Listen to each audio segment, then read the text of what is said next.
Hello everyone. आज जो हम पढ़ने जा रहे हैं वो transportation in animals and plants है। ठीक है, तो सबसे पहले हम एनिमल्स के बारे में जानने की कोशिश करेंगे और पहला टॉपिक हमारा यही कवर होगा कि एनिमल्स में ट्रांसपोर्टेशन कैसे होता है। तो स्टार्ट करते हैं हम अपना ये वीडियो। ठीक है, ये हमारे पास डायग्राम है जो आप देख सकते हो, जो एनसीईआरटी में ही है। ये डायग्राम मैंने कहीं और से नहीं लिया इस डायग्राम को। तो इसमें आप देख सकते हो कोई इमेजेस में एक तो हार्ट है, फिर वेन है, फिर आर्टरी है। सबसे पहले हम जानेंगे कि ट्रांसपोर्टेशन के बारे में हम पढ़ रहे हैं ना, तो ट्रांसपोर्टेशन क्या होता है। उसके बाद देखो इसमें ट्रांसपोर्ट कौन कौन सा क्या कर रहा है। इसमें जो इमेज दिया हुआ है, हार्ट है, वेन है एंड आर्टरी है। ये दो जो है, वेन और आर्टरी, यही दोनों ट्रांसपोर्टेशन में हेल्प करते हैं। तो सबसे पहले हम ये जानेंगे कि वेन और आर्टरी क्या होता है और ट्रांसपोर्टेशन का मतलब क्या होता है। ठीक है, सबसे कुछ टर्म हम देखेंगे। सबसे पहला है ट्रांसपोर्टेशन। कुछ बच्चे को अगर हिंदी मीडियम के बच्चे हैं तो उनको ट्रांसपोर्टेशन वर्ड समझ नहीं आएगा, ट्रांसपोर्टेशन का मतलब क्या होता है। तो कुछ कुछ स्पेसिफिक टर्म जो भी हैं हम वो जान लेते हैं पहले। अब ट्रांसपोर्टेशन का मतलब देखो, एक एग्जांपल देकर के मैं समझाती हूँ कि मानो आप हो और आपको कहाँ जाना है, कि भागलपुर जाना है। ठीक है, भागलपुर से कहाँ जाना है, पटना जाना है। ठीक है, अब भागलपुर से हमें पटना जाना है, तो हमारे पास क्या क्या ऑप्शंस है, किस किस चीज़ से हम जा सकते हैं। ट्रेन से, बस से, और कोई कोई महान इंसान होंगे तो वो बाइक भी यूज़ कर लेंगे। ठीक है, तो ये तीन चीज़ से हम कहाँ जा सकते हैं, भागलपुर से पटना की तरफ जा सकते हैं। अब यहाँ पे क्या हुआ कि हम ट्रेन में बैठ गए और पटना पहुँच गए, तो हमें ट्रांसपोर्ट किसने किया, ट्रांसपोर्ट हमें किसने किया, हम किसके अंदर बैठ करके गए, ट्रेन, बस या फिर बाइक के ऊपर चढ़ के गए। ठीक है, बाइक के ऊपर बैठ करके गए। तो ये जो ट्रांसपोर्ट करने का जो काम किया है ना, हमें एक जगह से जो है दूसरी तरफ ले जाने का जो काम किया है, यही हो गया ट्रांसपोर्टेशन। ठीक है, वही मैं समझाने की कोशिश कर रही हूँ कि अब हमारे बॉडी में क्या होता है कि उसी तरीके का वेन है और दूसरा टर्म क्या है, आर्टरी है। ठीक है, अब इन दोनों का काम है कि ब्लड को एक जगह से, मानो कि हमारा हैंड है, लेग है ना, अब यहाँ से पूरे बॉडी को, ब्लड को कहाँ लेकर के जाना है, हार्ट में लेकर के जाना है। ठीक है, तो उसको कौन लेकर के जाएगा, या तो वेन लेकर के जाएगा या तो आर्टरी लेकर के जाएगा। दोनों में से कोई एक लोग ही तो लेकर के जाएगा ना। तो यही है, तो उसी को मैं समझाने की कोशिश कर रही थी कि ट्रांसपोर्टेशन का मतलब है कि एक जगह से दूसरी जगह जाने में जो हेल्प करता है उसी को क्या बोलेंगे, ट्रांसपोर्टेशन। तो वेन यहाँ पे और आर्टरी क्या कर रहा है, ट्रांसपोर्टेशन का काम कर रहा है। किस चीज़ को वो ट्रांसपोर्ट करेगा, ब्लड को ट्रांसपोर्ट करेगा। राइट, ये दिख रहा है ट्यूब के जैसा, ट्यूब तो ऐसा ही तो होता है ना, इस तरीके से गोल जैसा होता है। तो अब इसके ऊपर जो हम थोड़ा सा ना ये कैप लगा देते हैं ताकि आपका ट्यूब पूरी तरीके से ये दिखना शुरू हो जाए। ठीक है,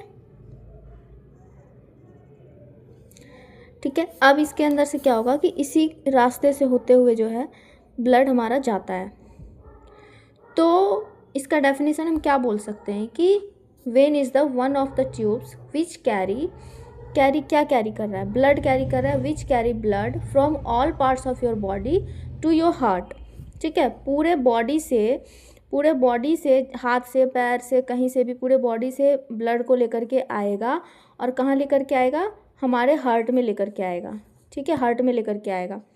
अभी हम आर्टरी के बारे में जानने की कोशिश करें। आर्टरी का भी सेम काम है, वो भी जो है ब्लड को कैरी करता है। ठीक है, वो भी कैसा होता है, ट्यूब के जैसा ही होता है। उसका भी स्ट्रक्चर अगर हम बोलेंगे तो वन ऑफ द ट्यूब्स। ठीक है, अब वेन में हमने क्या पढ़ा था कि पूरे बॉडी से ब्लड को हार्ट में लेकर के जाता है। ठीक है, यही पढ़ा था ना हमने। लेकिन आर्टरी का काम जस्ट अपोजिट होता है, वो क्या करेगा, पूरे बॉडी से ब्लड को, डेफिनेशन लिखना चाहते हो तो लिख लो, डायग्राम भी बनाना है तो बना लो। Vein one of the tubes which carry blood from all parts of your body to your heart. Artery one of the tube which take blood from the heart to other parts of the body, जो कि हमने अभी भी just पढ़ा है। Okay, structure एक बनाते हैं। ये मानो कि एक हार्ट है। ठीक है, और ये बॉडी है, कोई आदमी है, हमारा बॉडी है और ये हमारे बॉडी का हार्ट है, ठीक है। तो वेन का काम क्या है?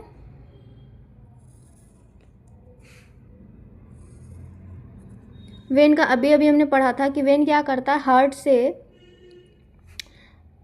पूरे बॉडी से हार्ट की तरफ ब्लड को लेकर के जाएगा। कौन लेके जाएगा? वेन। और आर्टरी क्या करता है कि हार्ट से पूरा हर ब्लड को बॉडी की तरफ लेकर के जाएगा।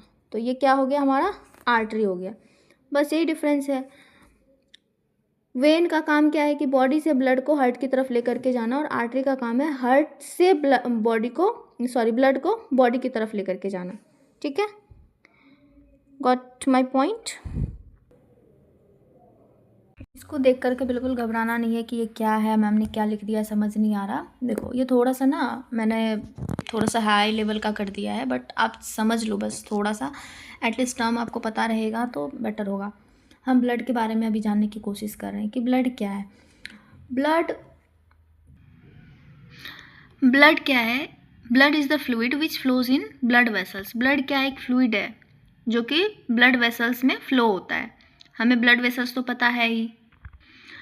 यहाँ पे वेन और आर्टरी की बात हो रही है ना, वेन और आर्टरी को ही तो ब्लड वेसल्स बोला गया है। ठीक है, अब देखो इसके कुछ फंक्शंस भी दिए गए हैं जो कि आपके एनसीईआरटी में आप पढ़ोगे तो आपको समझ आएगा। ठीक है, अब भी देखो यहाँ पे क्या लिखा हुआ है, it transport substances like digested food from the small intestine to other parts of the body. ये क्या करता है कि डाइजेस्टेड फूड को स्मॉल इंटेस्टाइन से होते हुए अदर पार्ट्स ऑफ बॉडी की तरफ लेकर के जाता है। अब डाइजेस्टेड फूड जो हमने खाया है स्टोमैक से होते हुए कहाँ जाएगा? स्मॉल इंटेस्टाइन, फिर लार्ज इंटेस्टाइन में फिर क्या होगा कि कुछ वेस्ट मटेरियल बनेगा, उसके बाद फिर क्या होगा कि वो एनएस के थ्रू बाहर निकल जाएगा। तो यहाँ पे भी ये ट्रांसपोर्ट का काम किया है। फिर बोल रहा है दूसरा लाइन क्या है, it carries oxygen from the lungs to the cells of the body. ये क्या कर रहा है कि ऑक्सीजन को कैरी कर रहा है लंग्स से other sales of the body. ठीक है, अगर हमारे बॉडी में ऑक्सीजन नहीं रहेगा तो वो सेल क्या होगा? वो डेड हो जाएगा। तो ऑक्सीजन की बहुत ज़्यादा ज़रूरत होती है, तो ऑक्सीजन को कैरी करने का काम भी कौन करता है? ब्लड करता है। ठीक है, it also transports waste for removal from the body. Removal का भी काम कर रहा है। तो यही सारी चीज़ें हैं यहाँ पे, इसके फंक्शंस हमने देख लिए ब्लड के। अब नेक्स्ट हम आए, इससे पहले जो हमने पढ़ा था वो आपके 7th स्टैंडर्ड का वो लाइन लिखा हुआ था, तो जो मैंने बस एक रीड कर दिया। आप थोड़ा सा अगर और आगे जानने की कोशिश करेंगे तो अभी हमने वहाँ पे क्या पढ़ा था कि blood is the fluid which flows in blood vessels. तो फ्लूइड, अब फ्लूइड का मतलब पता है? फ्लूइड मतलब क्या होता है? बोलोगे कि मैम फ्लूइड क्या होता है, हमें तो पता ही नहीं है, हमने कभी सुना ही नहीं है फ्लूइड के बारे में। फ्लूइड क्या है? एक तरीके का लिक्विड है। ठीक है, लिक्विड का मतलब तो समझ रहे हो, वाटर हो सकता है, ऑयल हो सकता है, ये सारी चीज़ें क्या हैं? लिक्विड ही तो हैं। तो ब्लड किस फॉर्म में होता है? लिक्विड के फॉर्म में होता है, इसीलिए वजह से इसको क्या बोला गया? फ्लूइड बोला गया है। तो एक साइंटिफिक टर्म है फ्लूइड, लिक्विड वर्ड यूज़ नहीं कर सकते। तो उसमें ब्लड में क्या क्या है? एक तो फ्लूइड मैट्रिक्स, दूसरा प्लाज्मा, तीसरा फॉर्म्ड एलिमेंट्स। इस 3 चीज़ से मिल करके ब्लड जो है हमारा बना हुआ है, fluid matrix, plasma and formed elements. ठीक है, अब देखो प्लाज्मा, आपके बुक में सिर्फ प्लाज्मा जो है मेंशन्ड है, इससे ज़्यादा कुछ है नहीं लिखा हुआ। अब देखो प्लाज्मा क्या होता है, बोलोगे कि मैम प्लाज्मा क्या है, हमने तो कभी सुना ही नहीं है। तो प्लाज्मा भी क्या होता है कि स्ट्रॉ कलर का होता है। ठीक है, विस्कस फ्लूइड होता है। विस्कस का कहने का मतलब कि थोड़ा सा ना वो जेली टाइप का होगा। ठीक है, विस्कस फ्लूइड होता है। अब प्लाज्मा में और प्रेजेंट होता है, क्या होता है? प्रोटीन प्रेजेंट होता है। 6 to 8% के अमाउंट में प्रोटीन प्रेजेंट होता है प्लाज्मा में। अब उस प्रोटीन में देखो 2-3 मैं नाम बता दे रही हूँ, फिब्रिनोजेन, ग्लोब्यूलिन्स, एल्ब्यूमिन्स, ये सारे, ये 3 क्या हैं? ये प्रोटीन्स होते हैं जो कि प्लाज्मा में प्रेजेंट होते हैं। ठीक है, और आपके बुक में क्या लिखा हुआ था कि सस्पेंडेड सेल्स होते हैं। तो यहाँ पे एक सस्पेंडेड सेल्स कहने का मतलब है फॉर्म्ड एलिमेंट्स, जो कि ब्लड के अंदर ही प्रेजेंट होता है, जिसका नाम है इरिथ्रोसाइट। इरिथ्रोसाइट का शॉर्ट फॉर्म आरबीसी, और इसका फुल फॉर्म क्या हो जाएगा? Red blood cells. ठीक है, रेड ब्लड सेल्स। अब दूसरा है ल्यूकोसाइट्स, मतलब डब्ल्यूबीसी, और यहाँ पे क्या हो जाएगा? वाइट ब्लड सेल्स हो जाएगा। ठीक है, वाइट ब्लड सेल्स हो जाएगा। और तीसरा है हमारा थ्रोम्बोसाइट। थ्रोम्बोसाइट का मतलब है प्लेटलेट्स। तो ये सभी चीज़ों से मिल करके जो हमारा ब्लड का फॉर्मेशन होता है। ठीक है, कोई कहेगा कि हमारा ब्लड जो है वो रेड क्यों है, रेड क्यों होता है हमारा ब्लड? तो उसका मेन रीज़न होता है हीमोग्लोबिन। हमारे ब्लड में क्या होता है कि हीमोग्लोबिन प्रेजेंट होता है, जिसकी वजह से हमारे ब्लड का कलर कैसा होता है, रेड होता है। और इस हीमोग्लोबिन को कैरी कौन करेगा, हीमोग्लोबिन ब्लड में प्रेजेंट होता है तो ब्लड के थ्रू ही वो कैरी होगा। और हीमोग्लोबिन किसको कैरी करता है, वो जो है ऑक्सीजन के साथ बाइंड होकर के वो पूरे ब्लड में घूमता है। ठीक है, हीमोग्लोबिन क्या करेगा, ऑक्सीजन को अपने साथ बाइंड कर लेगा, अपने साथ लपेट लेगा, उसके बाद वो कहाँ जाएगा, पूरे ब्लड में मूव करेगा। तो जहाँ जहाँ पे जिस जिस बॉडी के पार्ट में ऑक्सीजन की कमी होगी वहाँ वहाँ पे कहाँ जाएगा, वो ब्लड के थ्रू ऑक्सीजन पहुँचेगा पूरे बॉडी में। ठीक है, तो बच्चों पहले हम WBC के बारे में जानते हैं कि WBC क्या है। WBC भी क्या है, एक तरीके का सेल्स है जो कि हमारे ब्लड में प्रेजेंट होता है। ठीक है, सस्पेंडेड सेल्स है। अब WBC का दूसरा नाम क्या होता है, देखो यहाँ पे लिखा हुआ है ल्यूकोसाइट, LEUCOCYTE साइट। और इसका फुल फॉर्म क्या है कि वाइट ब्लड सेल्स इसको बोलते हैं, राइट। अब वाइट ब्लड सेल्स को फिर दो पार्ट में डिवाइड करेंगे, ए ग्रेन्युलोसाइट और ग्रेन्युलोसाइट, ए ग्रेन्युलोसाइट और ग्रेन्युलोसाइट। अब ए ग्रेन्युलोसाइट को फिर से दो पार्ट में डिवाइड करते हैं, लिम्फोसाइट और मोनोसाइट।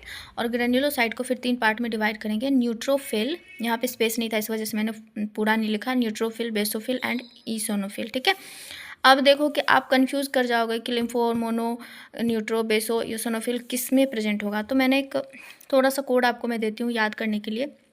ए ग्रेन्युलोसाइट में देखो इसमें ए जो है प्रेजेंट है, तो इसका जो अगर काउंट करोगे ना तो ये थोड़ा सा लंबा डिजिट का है, इसमें लेटर्स ज़्यादा हैं। और ग्रेन्युलोसाइट में क्या होता है कि लेटर्स इसमें कम है, डिजिट्स वर्ड यूज नहीं करेंगे। ठीक है, सॉरी, ए ग्रेन्युलोसाइट और ग्रेन्युलोसाइट। और ए ग्रेन्युलोसाइट में इसके लेटर्स ज़्यादा हैं इसमें, तो इसमें सिर्फ दो पार्ट में ये डिवाइड होगा, और जो तीन पार्ट में डिवाइड हुआ था वो कहाँ चला जाएगा, ग्रेन्युलोसाइट में चला जाएगा। ठीक है, अब याद हो जाएगा। सेल्स के बारे में जानेंगे, प्लेटलेट्स। प्लेटलेट्स क्या होता है और इसी का दूसरा नाम क्या है, थ्रोम्बोसाइट भी इसको बोलते हैं। ठीक है, अब देखो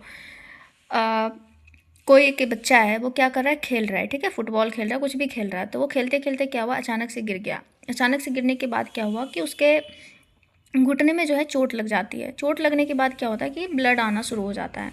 ठीक है, अब ब्लड आना शुरू हो गया। अब थोड़ी देर बाद वो बच्चा क्या देखता है कि ब्लड जो है वो रुक गया है, और उसके ऊपर जो है एक डार्क रेड कलर का कोई, मतलब कोई उसको थक्का सा बोल सकते हैं कि डार्क रेड टाइप का एक क्लॉट बना हुआ है।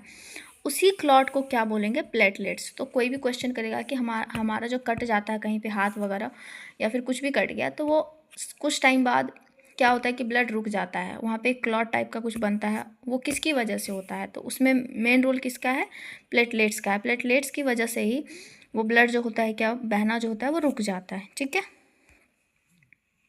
I am going to start blood vessels. ठीक है, अभी हम ब्लड वेसल्स के बारे में जानने की कोशिश करेंगे कि ब्लड वेसल्स का काम क्या है। और हमारे बॉडी में जो है, पहला ही लाइन मैंने लिख रखा है, different types of blood vessels present in the body. हमारे बॉडी में different types of blood vessels present होते हैं, जिसमें क्या है कि आर्टरीज के बारे में हमने स्टार्टिंग में ही पढ़ा है, फिर वेन के बारे में भी पढ़ लिया, और इसके बाद हम कैपिलरीज बारे सब के बारे में भी पढ़ेंगे। तो सबसे पहले आर्टरी और वेन के बारे में जानने की कोशिश करेंगे।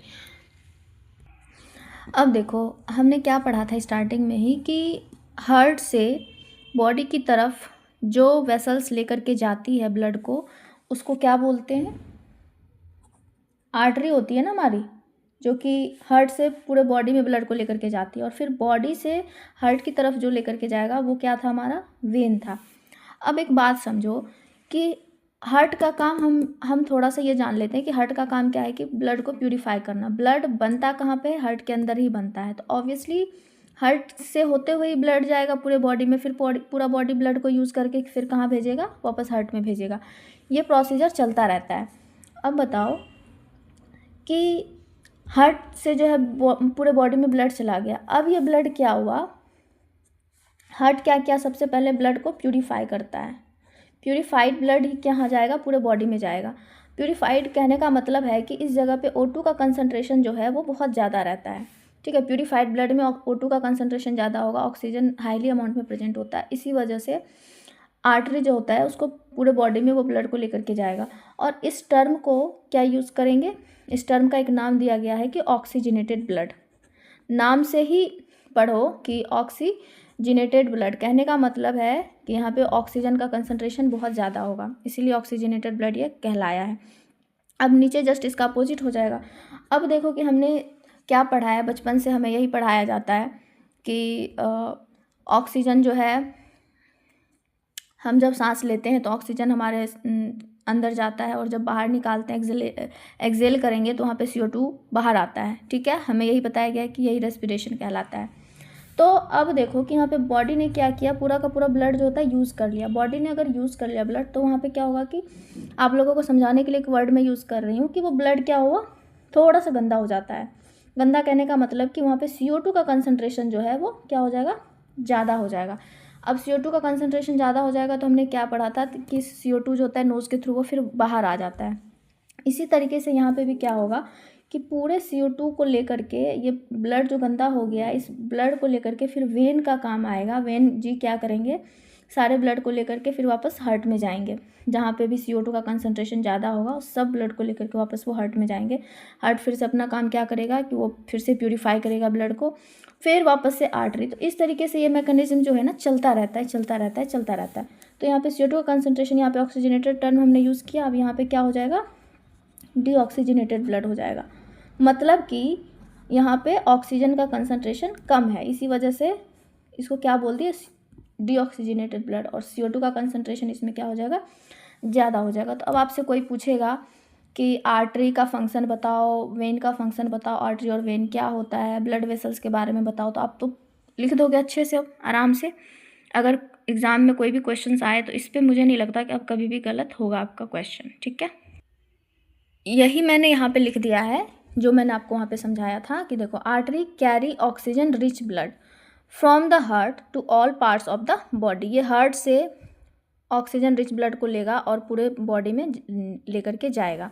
अब एक चीज़ हम यहाँ पे ये देखते हैं कि आर्टरी का जो होता है वॉल जो होता है ना वो थोड़ा थिक होता है। ठीक है, थिक होता है मतलब थोड़ा सा मोटा होता है। और वो मोटा क्यों होता है कि क्योंकि आर्टरी ही जो है ब्लड को लेकर के जा रहा है। ठीक है, लेकर के जा रहा है। अब हार्ट जो होता है ब्लड पंप कर दिया, अब वहाँ से आर्टरी उसको लेकर के जाना शुरू करेगा। तो जैसे वो पूरा वहाँ पे क्या होगा कि हाईली प्रेशर अप्लाई हो जाता है। वहाँ पे हाई प्रेशर की वजह से क्या होगा कि आर्टरी का जो वेसल्स है वो क्या पता बर्स्ट कर जाए। इसी वजह से भगवान ने उसको कैसा बना दिया, एक थिक बना दिया। थिक है, पूरा मोटा है, इस वजह से वो ब्लड फ्लो आराम से हो जाता है। ठीक है, बर्स्ट ना करे, इसी वजह से उसका थोड़ा सा ज़्यादा होता है। अब हम आते हैं वेन के बारे में। अब वेन के बारे में देखो जानो, वेन क्या है कि वो अभी हमने उधर पढ़ लिया सारा कुछ, अब बस सिर्फ लाइन को रीड कर लेते हैं। Carry CO2 rich blood from all parts of the body back to the heart. हर बॉडी के हर पार्ट से वो ब्लड को कैरी करके कहाँ वापस लेकर के जाएगा, हार्ट में लेकर के जाएगा। ठीक है, अब एक चीज़ हम यहाँ पे देखो कि वाल्व, वेन में जो होता है एक वाल्व प्रेजेंट होता है जो कि आर्टरी में नहीं था हमारा। वाल्व वेन में प्रेजेंट इसलिए होता है क्योंकि अब सोचो कि डीऑक्सीजनेटेड ब्लड वापस हार्ट में जा रहा है। अब मानो कि अगर वाल्व नहीं रहेगा तो हो सकता है कि डीऑक्सीजनेटेड ब्लड फिर से वापस वो नीचे की तरफ भी जाने लगे, कुछ ब्लड जो होता है ऊपर की तरफ जाए। इस तरीके से अगर मानो कि एक वेन हमने बना दिया, ये इस तरीके से वाल्व प्रेजेंट है हमारा। अब क्या होगा, यहाँ से ब्लड जा रहा है, डीऑक्सीजनेटेड ब्लड को वेन कैरी कर रहा है। अब कुछ ब्लड यहाँ पे चला गया, कुछ ब्लड क्या हो गया, वापस आ गया। अगर ये वाल्व नहीं रहेगा तो कुछ ब्लड वो गया और फिर वापस आ गया, तो मिक्स ब्लड हो जाएगा ना, प्यूरिफाइड ब्लड तो होगा नहीं। कुछ ऑक्सीजनेटेड ब्लड हो जाएगा, कुछ डीऑक्सीजनेटेड ब्लड। तो इसी वजह से ये वाल्व क्या होता है कि वो क्लोज हो जाता है हमारा, ताकि एक ही पाथवे वो फॉलो करे, एक ही रास्ता में सीधा वो ऊपर की तरफ चला जाए। तो वही लिखा है, allow blood to flow only towards the heart. ठीक है, हमारा ब्लड वेसल्स कंप्लीट हो गया अब।